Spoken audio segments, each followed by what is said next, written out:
Bonjour tout le monde. Enchantée, je m'appelle Raphaël Leyendecker, je suis la Managing Director de Techstars à Paris et je suis ravie d'être avec vous, avec Camélia Ratio-Boucher aujourd'hui.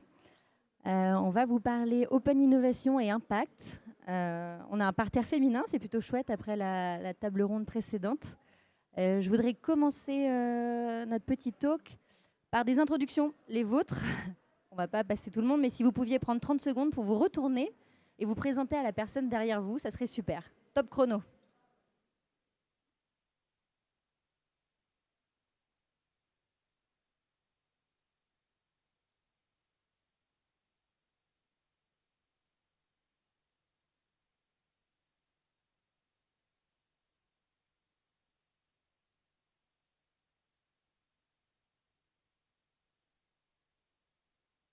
Bon, merci d'avoir joué le jeu. On parle d'impact, mais c'est vrai qu'on vient souvent sur ce genre d'événement pour rencontrer des vraies personnes. Donc voilà. À toi l'honneur, Camélia. Peut-être si tu pouvais nous en dire un petit peu plus sur toi et sur GRT Gaz.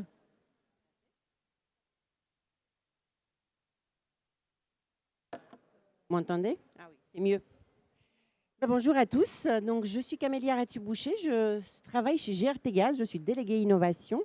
Et donc, j'ai aussi une question à vous poser. Qui connaît GRT Gaz dans la salle, hormis l'équipe de GRT Gaz? Pas grand monde. Ah oui, voilà. Bon.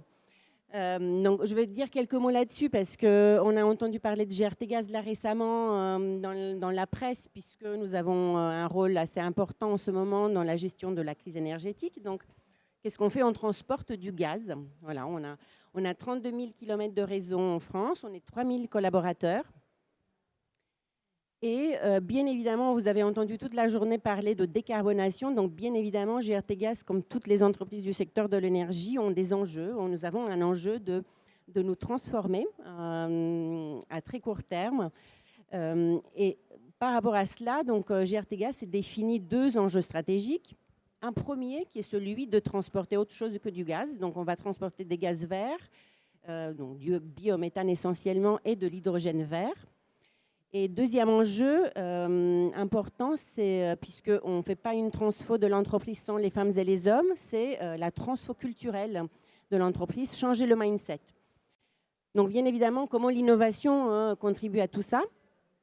Nous travaillons depuis quelques années autour du métier de l'innovation. Nous avons 5 dispositifs d'innovation chez GRT Gaz. Donc, nous avons je ne vais pas tous vous les décrire puisqu'on va parler plus d'open innovation, mais nous avons un accélérateur de projet, c'est un accélérateur interne.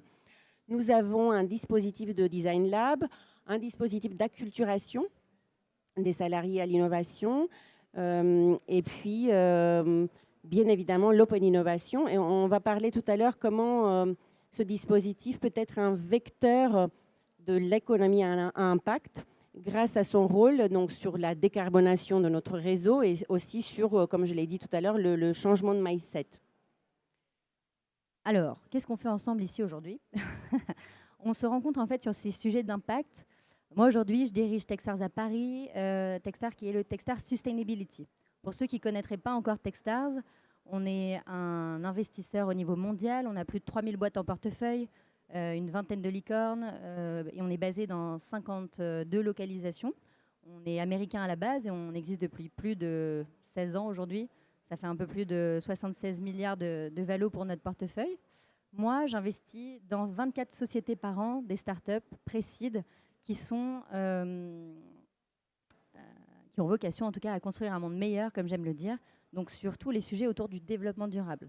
On est vertical agnostique, technologie agnostique, mais donc on a pas mal de boîtes sur des sujets d'hydrogène vert ou de régulation du réseau qui ont intérêt à travailler avec des acteurs utilities, typiquement GRT Gaz.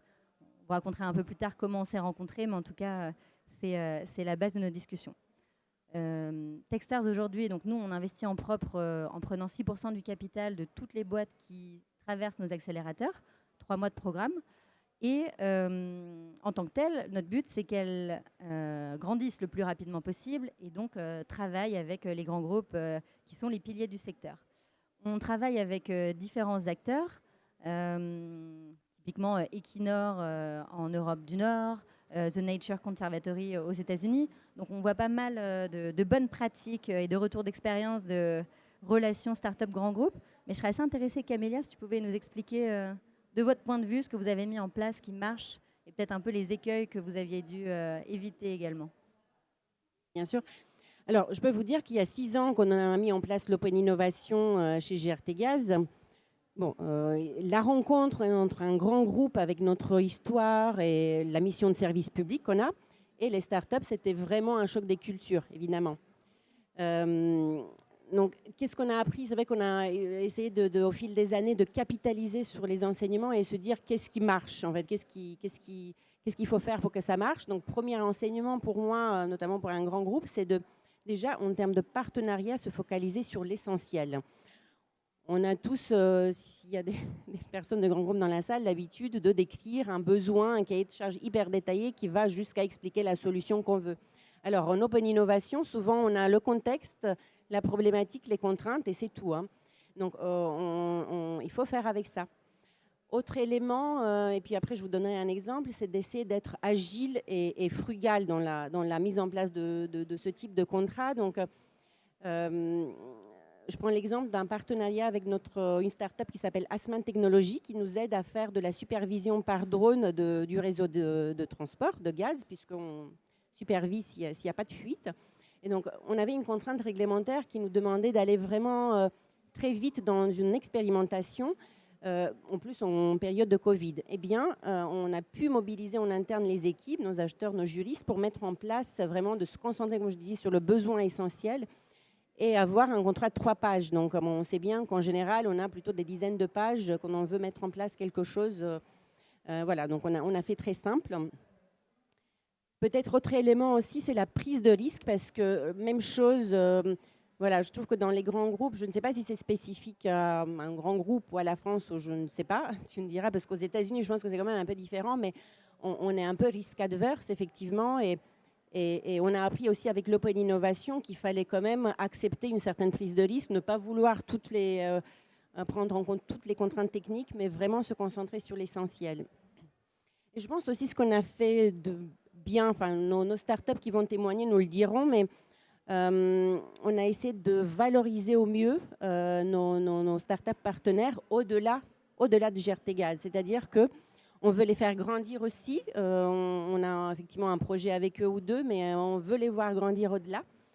Donc, on a un partenariat avec Comité Richelieu. Je ne sais pas si dans la salle, enfin là, si vous connaissez l'institution, mais en gros, c'est un organisme qui propose justement de rayonner. On a créé un sorte de réseau de lauréats qui propose de faire rayonner ces startups au-delà.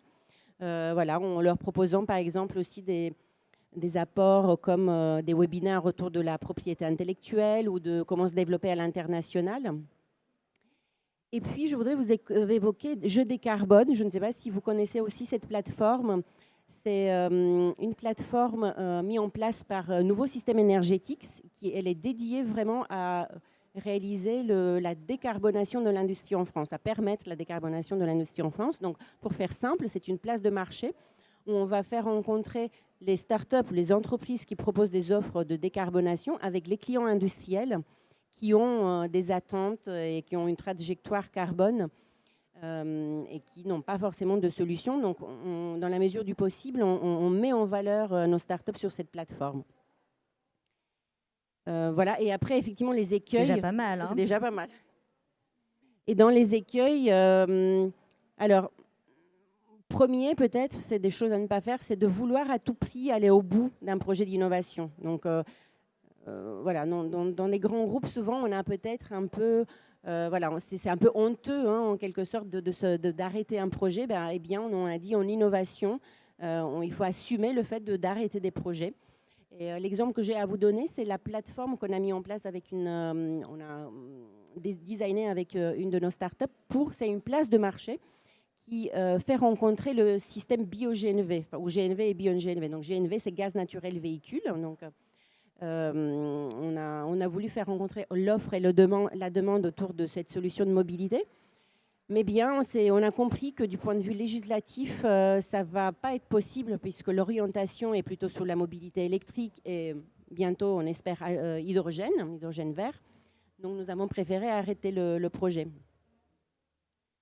Et peut-être aussi évoquer le sujet de la propriété intellectuelle, même si c'est un mot un peu barbare, mais je pense qu'il faut l'évoquer parce que quand on contractualise, on met en place une relation avec une start-up, il faut savoir qu'on en négocie la propriété intellectuelle. Cette start-up, elle met vraiment son gagne-pain sur la table. Donc, nous, on vient avec nos juristes qui sont là pour nous appuyer, pour défendre nos intérêts, mais il faut aussi comprendre que nous voulons une relation gagnant-gagnant avec cette start-up. Donc, au lieu de négocier des éléments liés à la propriété, on va bien évidemment demander des contreparties, des royalties ou autres. Mais voilà, il faut vraiment garder en tête que les deux, il faut vraiment que ça soit une relation partenariale gagnante des deux côtés.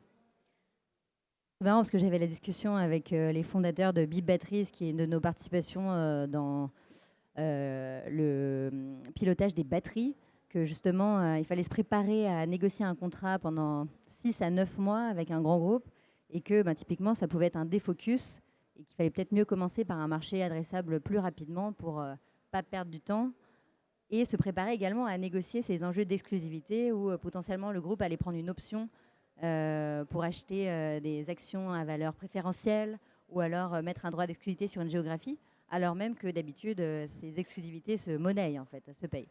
Donc tout ça, c'est sur des sujets d'impact, notamment, encore une fois, sur le marché de l'énergie. C'est des vrais enjeux parce que c'est difficile pour des startups de commencer sans travailler par les acteurs majeurs du secteur. Et du coup, le time to market est souvent plus long. C'est un vrai enjeu pour moi, en tout cas, en tant qu'investisseur, d'arriver à donner des clés proches à celles des startups du digital pour des boîtes qui travaillent sur le marché de l'énergie afin d'aller plus vite et d'éviter un petit peu les pièges très classiques que des grands groupes vont mettre en place. Alors nous, on le voit parce qu'on travaille tant pendant nos programmes pour faire se lier des partenariats industriels durant ces 3 mois. Donc c'est un vrai challenge parce que 3 mois, c'est très court à l'échelle d'un grand groupe, mais c'est aussi très long à l'échelle d'une start-up, puisque souvent, on va chercher des fonds à horizon 3-6 mois. Et donc, il faut travailler ensemble, et c'est pour ça qu'on se parle, pour raccourcir ces temps.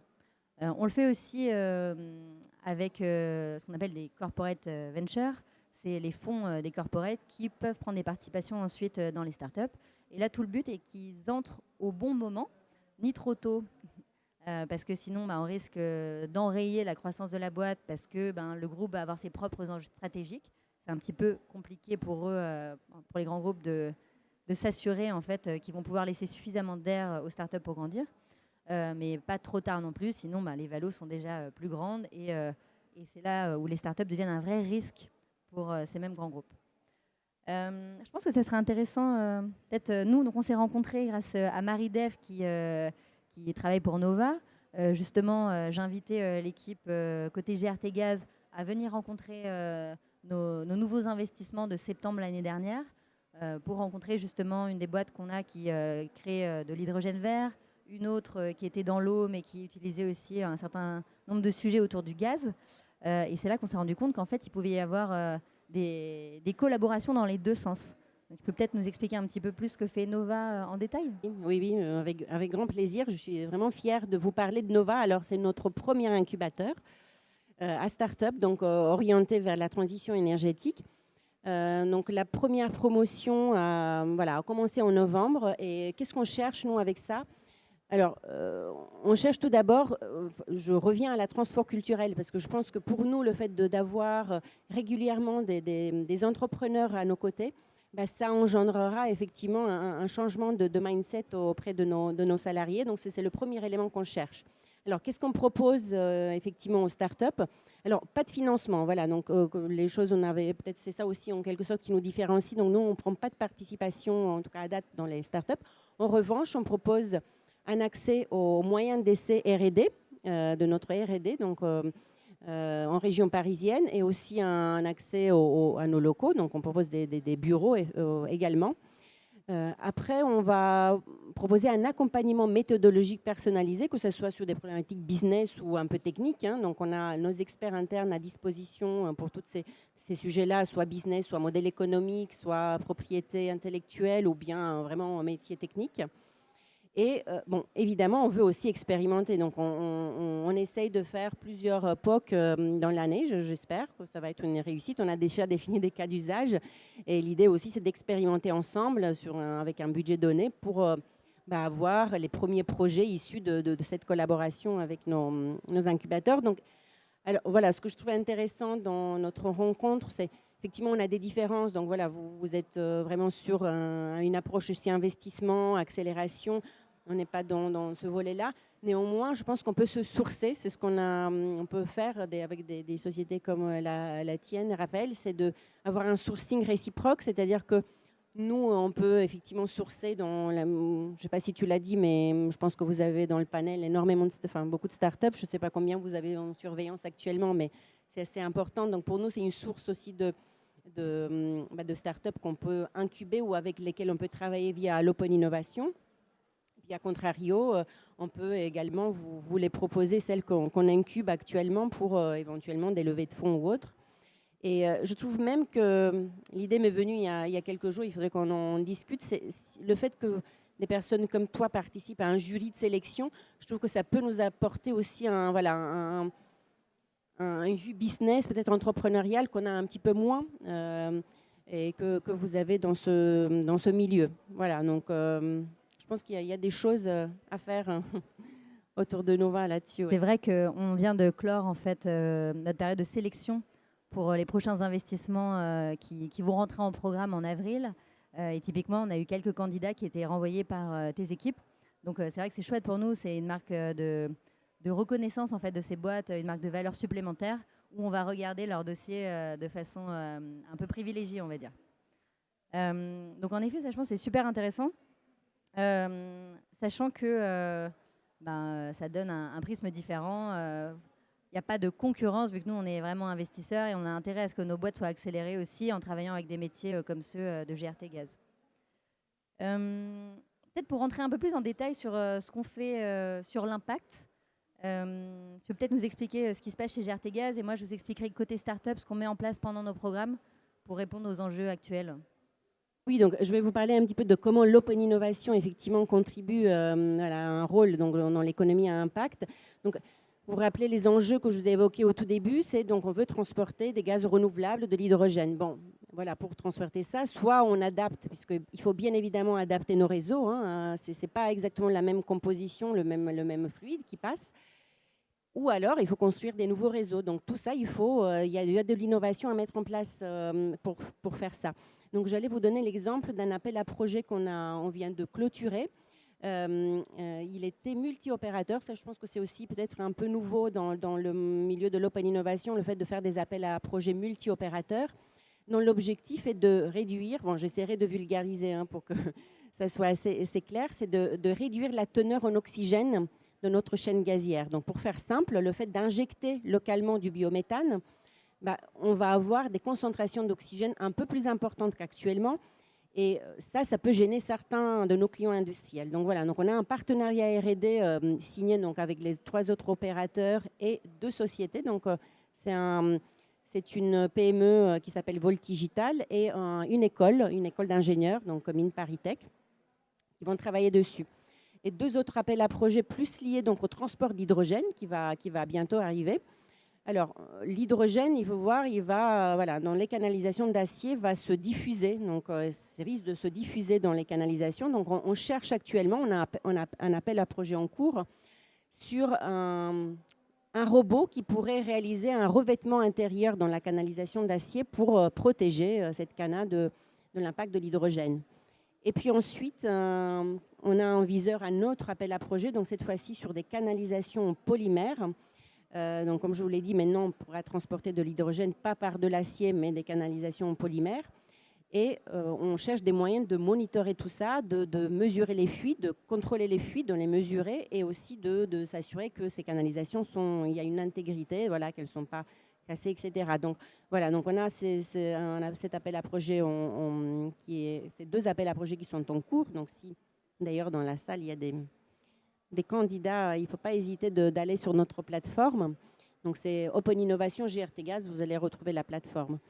Et peut-être, j'aimerais aussi évoquer un sujet un peu particulier, justement lié à la transformation culturelle. On a parlé de féminisation un petit peu, je crois, aujourd'hui, bon, sous un autre angle, mais chez GRTgaz, on a vraiment l'ambition de féminiser nos métiers. Non, ce sont des métiers techniques, hein, vous avez dû le comprendre, on travaille, voilà, donc on souhaite avoir des candidatures de femmes sur des métiers techniques et aussi pérenniser ces postes-là auprès des femmes. Donc nous avons lancé un appel à projet auprès des entreprises à but non lucratif. Donc là, on vise les universités ou les associations avec l'idée de nous proposer à la fois une méthodologie de comment faire en sorte d'attirer et de maintenir les femmes dans les métiers techniques, mais aussi, pourquoi pas, nous proposer des candidatures. Voilà, parce qu'effectivement, on a eu les premières discussions, on commence à avoir des partenariats. Bon, alors c'est sûr que nous, on aborde l'impact sous un angle différent, mais la féminisation, c'est le même enjeu. Côté entrepreneur, je vois qu'il y a un peu de femmes là dans l'assistance candidatées chez nous. C'est difficile, ça reste un vrai challenge d'avoir 50% de nos entrepreneurs, sans parler des boîtes qui ont été cofondées par des femmes, où ça, on arrive aujourd'hui à avoir en gros 35%. Mais si on arrivait à avoir 50% des participants de nos programmes d'accélération féminins, ça serait une belle réussite. Nous, on essaye d'y arriver en entourant nos entrepreneurs de mentors à parité féminin et masculin, mais également d'investisseurs qui interviennent dans des panels tout au long du programme. Donc bon, ça c'est un enjeu long terme. Nous, on implémente l'impact auprès de nos startups. Alors, je ne vous parlerai pas de la sélection, parce que je vous ai dit qu'on n'est que sur des sujets autour du développement durable, où là, on va parler des SDGs, voire des économies de CO2. Mais on met en place également un framework pour apprendre aux entrepreneurs, dès l'early stage, à implémenter les sujets ESG dans leur boîte. Parce que ce n'est pas parce que vous développez des fermes photovoltaïques flottantes comme notre boîte Heliorec, ou que vous produisez de l'eau potable comme Cumulus, dont on est au capital, que finalement, vous allez avoir un impact si positif que ça. C'est pas parce que vous voulez faire le bien que vous faites vraiment le bien. Donc, je voyais Ben de Brega en parler tout à l'heure. En fait, il faut réussir à s'appuyer sur des frameworks pour voir si on est mieux disant ou moins bien disant que les acteurs traditionnels du secteur. Et ça, voilà, nous, on met ce genre de démarche en place. C'est pas parfait. On regarde ce que font les autres. On travaille, on discute aussi avec Revaya, par exemple, qui intervient plus tard sur des scale-up, pour voir comment on peut préparer nos boîtes très jeunes pour être VC Impact Ready à horizon de la série A. Bon, alors on a beaucoup parlé, mais je pense que ce serait intéressant de faire parler les entrepreneurs qui ont bossé sur ces sujets Open Innovation et Impact. Donc si on pouvait peut-être accueillir auprès de nous Aristide et Guilain, ça serait super pour nous parler de ce qu'ils font et ce qu'ils font avec GRTgaz.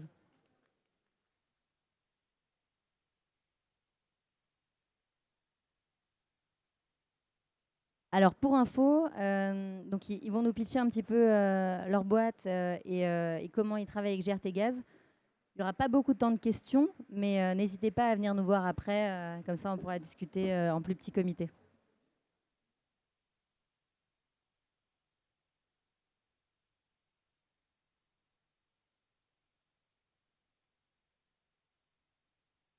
Alors, on va peut-être commencer par Aristide, si tu veux bien. Ah.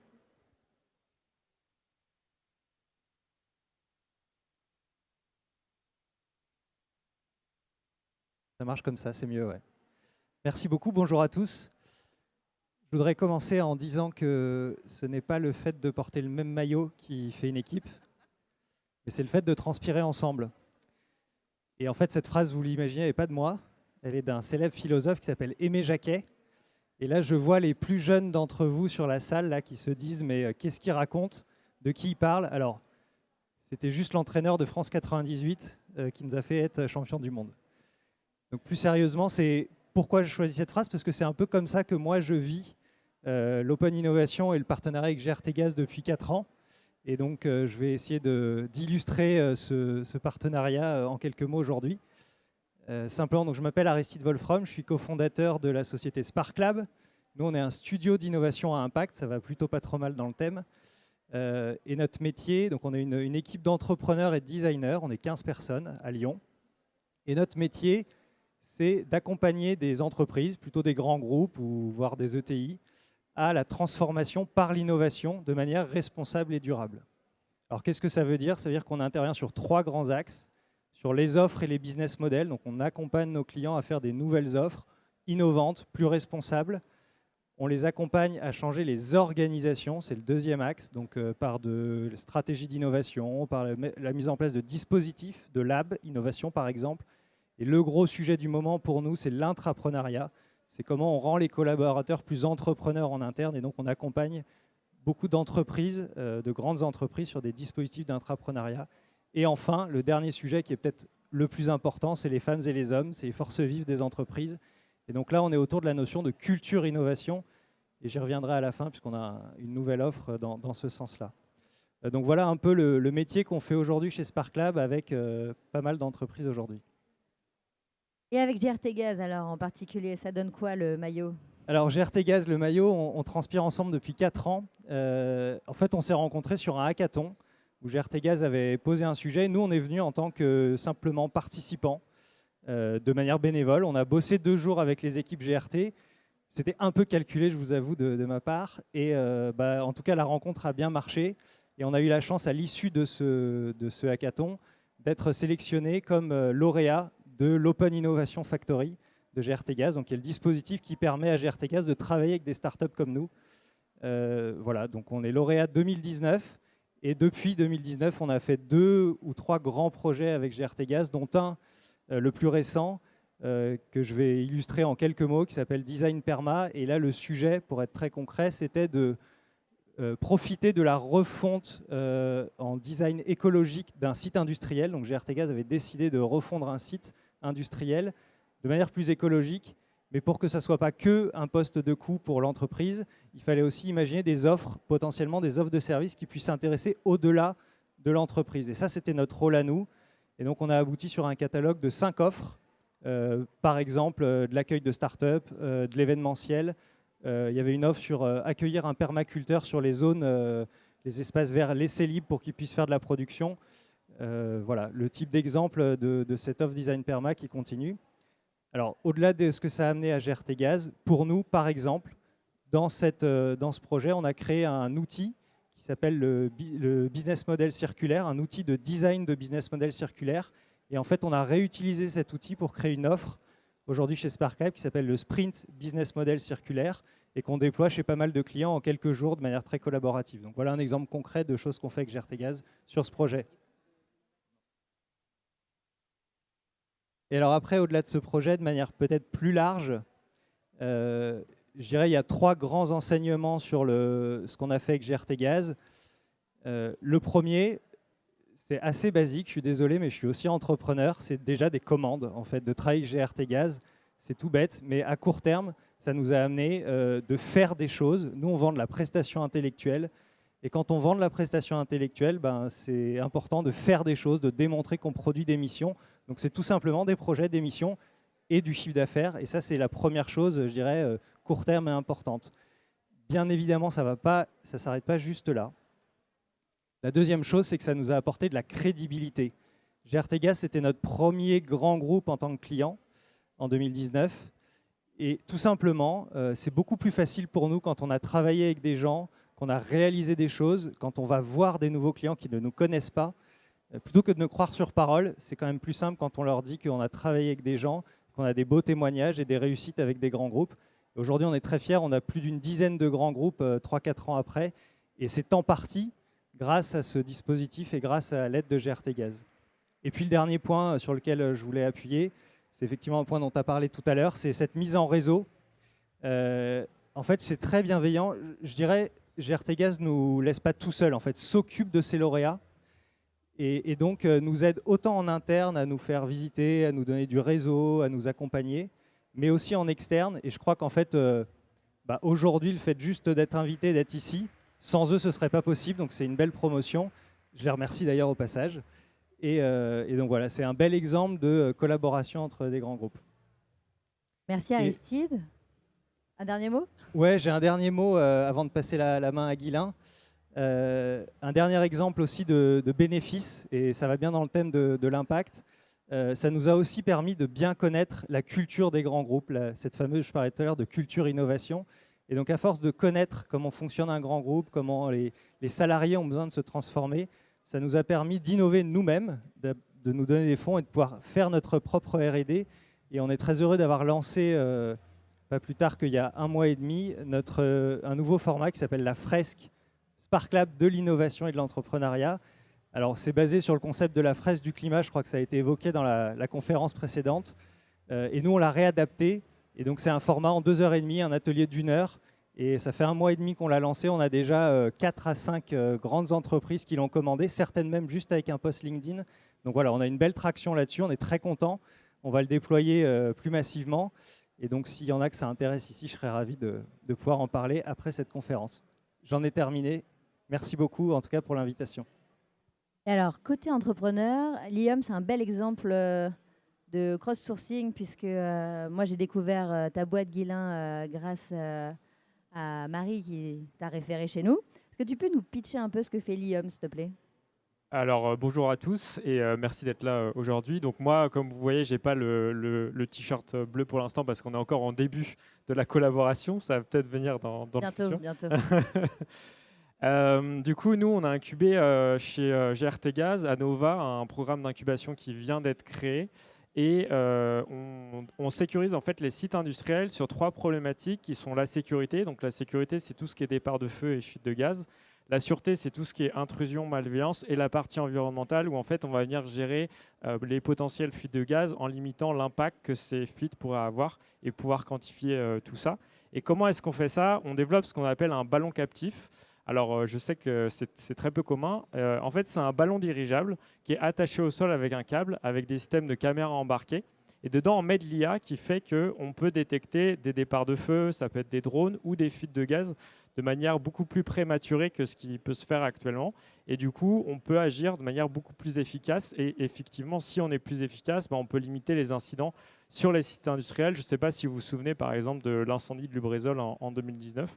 Et grâce à notre solution, on peut éviter ce type d'événement. Donc, on a signé des contrats avec des gros industriels comme Orano, qui est le leader mondial de l'enrichissement de l'uranium pour les centrales nucléaires. Et du coup, on travaille également avec GRT Gaz. Donc, on a réussi à signer 2 grands groupes et on va continuer à signer avec d'autres grands groupes. Et on est très, très content de travailler avec GRT Gaz qui nous apporte énormément de choses. Alors, en effet, en coulisses, tout à l'heure, tu me disais, je suis vraiment hyper content de mon passage chez Nova. Je ne sais pas si tu les as coachés, mais ils sont hyper bons au quotidien. Et j'ai dit non, pas du tout. Mais tu peux nous expliquer un petit peu, du coup, en quoi ça se traduit dans ton quotidien? En fait, pour être honnête, en travaillant avec les grands groupes, je me suis dit qu'il va y avoir énormément de friction entre le monde des startups et le monde des grands groupes parce que, en fait, nous, on doit aller très très vite, on doit délivrer de manière très efficace, etc. Pour vendre, etc. Et les grands groupes, eux, ont plus tendance à être sur des temps très très longs, contrairement à nous. Et du coup, en fait, c'est pas du tout ce qu'on a vécu. En fait, ils nous aident sur plein de choses et ils nous apportent énormément. Donc, Aristide parlait du réseau, il nous apporte du réseau, il nous apporte énormément d'opportunités. Et c'est pour ça aussi que je suis là devant vous.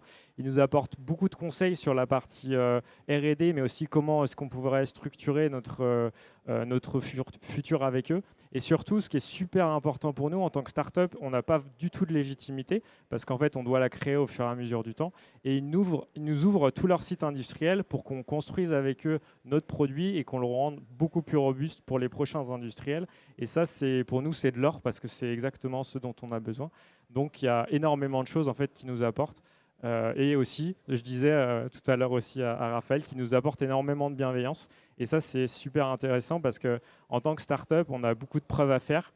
Et notre solution, on va dire qu'il y a beaucoup d'améliorations à faire dessus. Et ne pas juger cette solution, pour nous, c'est important. Et ça, ils comprennent bien et c'est très, très agréable. Merci beaucoup. Alors, il nous reste un peu plus de 5 minutes. Je pense qu'on a le temps pour 2 questions. Ne soyez pas timide parce que vous allez perdre de précieuses secondes. Est-ce que quelqu'un a une question dans la salle? Question pour les startups peut-être, pour savoir un petit peu l'envers du décor, quels ont été les vrais challenges et qui n'est pas si facile que ça au quotidien. Une question pour Camélia, côté GRT Gaz, pour savoir quelle boîte ils cherchent. Question pour moi, pour savoir dans quelle boîte on investit. Une question, madame.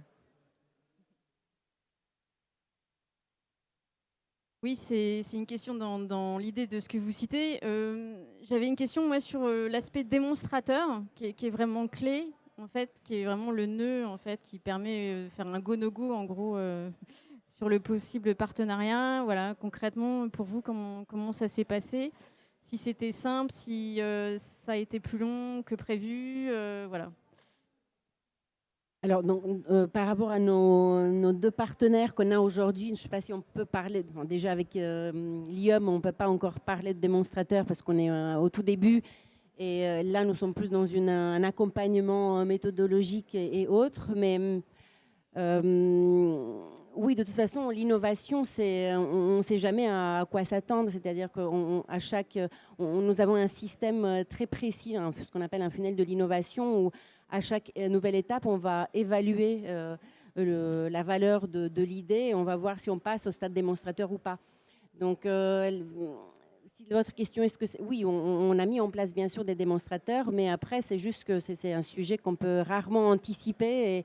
Et je trouve que ce qui est propre à l'innovation, c'est vraiment le fait qu'on ne peut pas anticiper, effectivement. On peut s'arrêter demain, tout comme on peut poursuivre. Il y a une idée qui a beaucoup de valeur au début, mais elle en a moins après, ou l'inverse. Donc, toutes les possibilités sont ouvertes, mais voilà, donc on a quand même des belles réussites aussi, effectivement. On est le passage à l'échelle, parce que c'est quand même le challenge, effectivement, dans l'innovation. Moi, si je peux ajouter, on investit à Paris, en tout cas, que dans des boîtes qui ont déjà ce qu'on appelle les preuves de concept, fameux POC.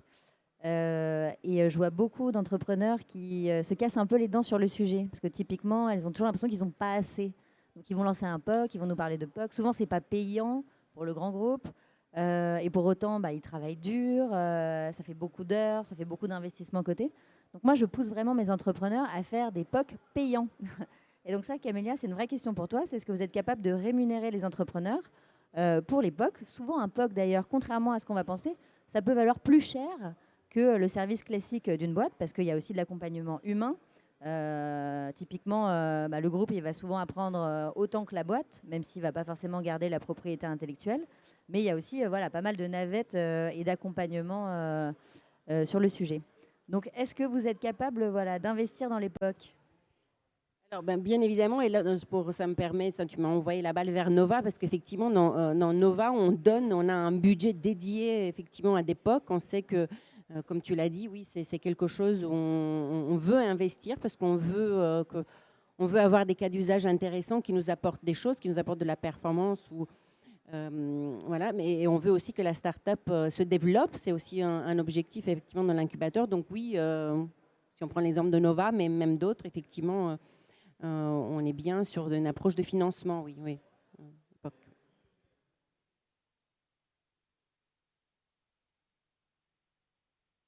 Ok, super. Donc, vous avez un premier client, c'est GRT Gaz qui a payé. Vous avez 2 clients. Merci pour la question. Une petite dernière, 2 minutes. Soyez pas timide.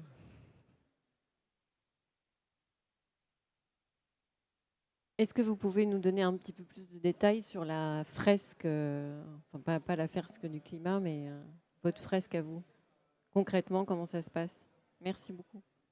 Oui, merci beaucoup pour la question. Donc c'est effectivement un jeu de plateau, un vrai jeu avec des cartes physiques. Nous, on l'a centré sur 2 approches de l'innovation, c'est le design thinking et l'effectuation. Je ne sais pas si l'effectuation, ça parle à tout le monde, mais c'est grosso modo le modèle mental des entrepreneurs. Tout simplement parce que c'est ce qu'on fait depuis 7 ans et qu'on sait bien le faire, donc on s'est dit autant le faire sur ce qu'on sait faire. Ce jeu de plateau est joué en 5 étapes, avec une équipe, on essaye de restreindre le groupe à 10 personnes, mais après on peut faire plusieurs fresques côte à côte en même temps. Un facilitateur et ça dure 2h30. Et donc on vient chez le client. Pour l'instant c'est nous, on est 15 dans l'entreprise, mais 5 à savoir faciliter ce jeu. Et donc, on vient dans l'entreprise. Voilà, c'est un format très simple, packagé. Il y a un prix par fresque. Voilà.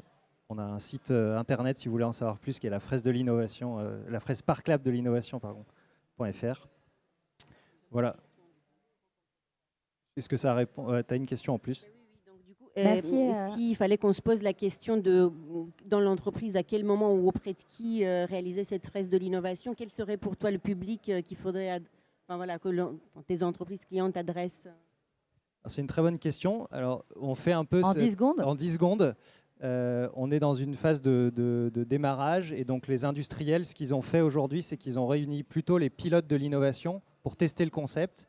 Et après, l'idée, c'est que dans chaque branche, ils puissent diffuser l'innovation dans les différentes branches. Donc pour l'instant, mais nous, on a vraiment l'ambition que ça se déploie pour n'importe quel salarié. L'idée, c'est vraiment de partager une culture et un langage. Voilà, on ne prétend pas former les gens qui deviennent des experts avec ça. C'est partager un langage et comprendre les grands mécanismes. Puis après, s'ils veulent en savoir plus, il y a des choses qui existent. Mais voilà. Merci.